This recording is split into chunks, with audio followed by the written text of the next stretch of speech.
क्या आपको पता है कि हमारे नेताओं के पास एजुकेशनल डिग्री से ज़्यादा क्रिमिनल चार्जेस हैं, जिनको हम जितवा कर लोकसभा में भेजते हैं। उनमें से 2004 में 24% एमपीज पे क्रिमिनल चार्जेस लगे हुए थे, जो बढ़कर 2009 में 30%, 2014 में 34% और 2019 में 44% हो गया है। एक आम आदमी पे अगर एक भी क्रिमिनल चार्ज लगा हो तो उसके रिश्तेदार और आस पड़ोस के लोग उससे बात करना बंद कर देते हैं। वहीं दूसरी ओर हम नेताओं के क्रिमिनल चार्जेस को न केवल नज़रअंदाज करते हैं बल्कि उनको जितवाकर अपना प्रतिनिधि भी चुन लेते हैं। आज हम इसी बढ़ते हुए क्रिमिनलाइजेशन इन पॉलिटिक्स के बारे में बात करने वाले हैं। नमस्कार, मेरा नाम है रवि। नमस्कार, और मैं हूं नितिन भारती। इसको डिस्कस करने के लिए हम एक बहुत ही इंटरेस्टिंग रिसर्च पेपर का सहारा लेंगे, जिसका नाम है do criminally accused politicians affect economic outcomes.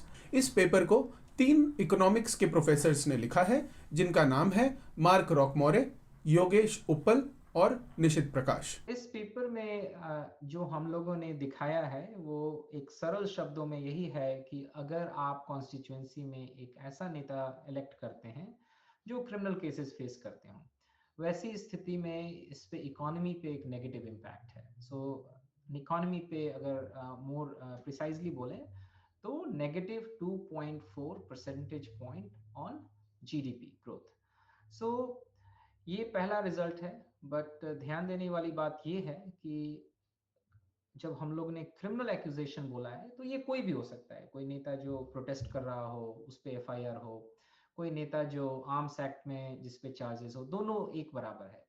But अब आप इसको आप अलग अगर कर दें तो मान लीजिए एक ऐसा नेता चुनते हैं सैंपल में जो किडनैपिंग का केसेस हो, मर्डर का केसेस हो, अगर आप उसको कंपेयर करें तो वैसी स्थिति में ये इम्पैक्ट और भी ज्यादा नेगेटिव है। इस पेपर के लिए उन्होंने election commission of India, myneta.info, NASA की सैटेलाइट डेटा और प्रधानमंत्री ग्राम सड़क योजना की डेटा का इस्तेमाल किया है। आइए अब हम ये जान लेते हैं कि कॉन्स्टिट्यूएंसी लेवल पे इस इकोनॉमिक प्रोग्रेस को कैसे मेजर किया जाता है, जहां इंडिया में इतने लोकल लेवल पे कोई गवर्नमेंट या सर्वे का डेटा अवेलेबल ही नहीं होता। इकोनॉमिक प्रोग्रेस को नापने के लिए इस पेपर ने बिजली और सड़क के प्रावधान के डेटा का यूज किया है। बिजली के डेटा के लिए नासा सैटेलाइट का यूज किया है, जो हर रात 8:30 से 10 बजे के बीच में लाइट इंटेंसिटी मेजर करती है। सरल शब्दों में, जहां नाइट लाइट ज्यादा वहां की इकोनॉमिक प्रोग्रेस भी ज्यादा। एक गांव में जहां बिजली नहीं रहती वहां लोग अंधेरा होते ही सो जाते हैं, जहां थोड़ी बहुत जाती है वहां लोग 9-10 बजे तक सोते हैं, और मुंबई जैसी शहर तो कभी सोती ही नहीं है। इन 2 पिक्चर्स में आप देख सकते हैं कि कैसे 2012 से 16 के बीच में कई गांव और टाउन्स में बिजली पहुंची, जो कि इकोनॉमिक प्रोग्रेस का एक इंडिकेटर है। इसके अलावा उन्होंने प्रधानमंत्री ग्राम सड़क योजना के अंतर्गत बने हुए रोड कंस्ट्रक्शन का डेटा यूज किया है। जिन गांवों को रोड से कनेक्ट कर दिया गया वहां इकोनॉमिक एक्टिविटी में इंक्रीमेंट हुआ है। क्या हम अक्यूज्ड और नॉन अक्यूज्ड एमएलए की कॉन्स्टिट्यूएंसी के इकोनॉमिक प्रोग्रेस को डायरेक्टली कंपेयर कर सकते हैं? नहीं, हम इस इफेक्ट को सीधे सीधे कंपेयर नहीं कर सकते। हमें ऐसी 2 कॉन्स्टिट्यूएंसीज लेनी होंगी जो कंपेरेबल हों। सरल शब्दों में, मान लीजिए एक स्कॉलरशिप है जो 80% से ऊपर वाले छात्रों को मिलती है और हमें इस स्कॉलरशिप का इफेक्ट निकालना है। तो क्या हम एक 90% और 60% वाले स्टूडेंट्स को कंपेयर कर सकते हैं?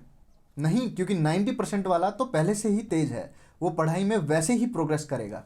एग्जैक्टली तो इसीलिए हम 81% और 79% वाले स्टूडेंट्स को कंपेयर करेंगे, जो लगभग बराबर हैं। अगर 81% वाले में ज्यादा प्रोग्रेस आता है तो इसका मतलब स्कॉलरशिप का इफेक्ट है, लेकिन अगर इन दोनों के प्रोग्रेस में कोई अंतर नहीं तो इसका मतलब स्कॉलरशिप का कोई इफेक्ट नहीं है।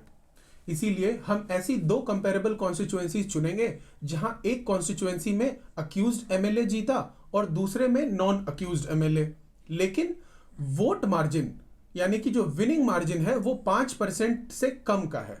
इसको इकोनॉमिक्स की टेक्निकल भाषा में RDD, रिग्रेशन डिसकंटिन्यूटी डिजाइन कहते हैं, जहां हम लोकल इफेक्ट को मेजर करते हैं। इस पेपर के मेन रिजल्ट को हम इस ग्राफ से देख सकते हैं, जो बताता है कि ऑन एवरेज अक्यूज्ड पॉलिटिशियन की कॉन्स्टिट्यूएंसी में लाइट ग्रोथ 24 परसेंट पॉइंट कम होती है। अगर हम विस्तार में एनालिसिस करें तो 4 इंपॉर्टेंट बातें निकल कर आती हैं। पहला, फाइनेंशियली अक्यूज्ड एमएलएस की कॉन्स्टिट्यूएंसीज में लाइट ग्रोथ 43% कम की होती है और नॉन फाइनेंशियली अक्यूज्ड पॉलिटिशियंस के लिए ये लाइट ग्रोथ 12% कम होती है। दूसरा, सीरियस क्राइम अक्यूज्ड एमएलएस की कॉन्स्टिट्यूएंसीज में लाइट ग्रोथ 25% कम की होती है और non serious crime accused politicians के लिए ये सिर्फ 15%। तीसरा, अगर अक्यूज्ड एमएलए के ऊपर 2 से ज्यादा केसेस लगे हों तो लाइट ग्रोथ 32% कम की होती है और ये बढ़कर 66% हो जाता है अगर अक्यूज्ड पॉलिटिशियन पे 5 या 5 से ज़्यादा केस लगे हों। और चौथा, पूत के लक्षण पालने में ही दिखने लगते हैं। पहले साल से ही ये डिफरेंस देखने को मिल जाता है, पर ये स्टैटिस्टिकली सिग्निफिकेंट तीसरे चौथे साल में होता है। समय के साथ पॉलिटिशियंस, ब्यूरोक्रेट्स और कॉन्ट्रैक्टर्स की मिली भगत बन जाती है, जिससे ये डिफरेंस बढ़ता जाता है। इस पेपर से ये साफ साफ दिखता है कि जितने ज़्यादा केसेस, जितना बड़ा फाइनेंशियल चार्ज और जितने सीरियस क्राइम, उतना ही कम इकोनॉमिक ग्रोथ। ओवरऑल इस पेपर का जो एक तरह से बिग पिक्चर बोले कि अगर आप अपने एरिया में ऐसा नेता चुने जो क्रिमिनल केसेस फेस कर रहे हो तो उसका आपके कॉन्स्टिट्यूएंसी में नेगेटिव इम्पैक्ट होगा। हम लोगों ने एक नया पेपर पे भी काम करना शुरू किया है। उस पेपर में हम लोग दिखा रहे हैं कि इसका इम्पैक्ट क्राइम पे भी होता है कि अगर एक ऐसा कॉन्स्टिट्यूएंसी हो जिसमें नेता क्रिमिनल केसेस फेस कर रहे हो तो वैसे एरिया में क्राइम भी ज्यादा होता है। हमें चाहिए कि हम हर इलेक्शंस में वोट डालने के पहले अपने कैंडिडेट्स का लेखा जोखा myneta.info की वेबसाइट पर जाके देख लें। इस वेबसाइट को इलेक्शन कमीशन के द्वारा प्रोवाइडेड डेटा को डिजिटाइज करके बनाया गया है। आज के लिए इतना ही।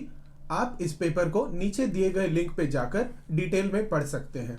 धन्यवाद।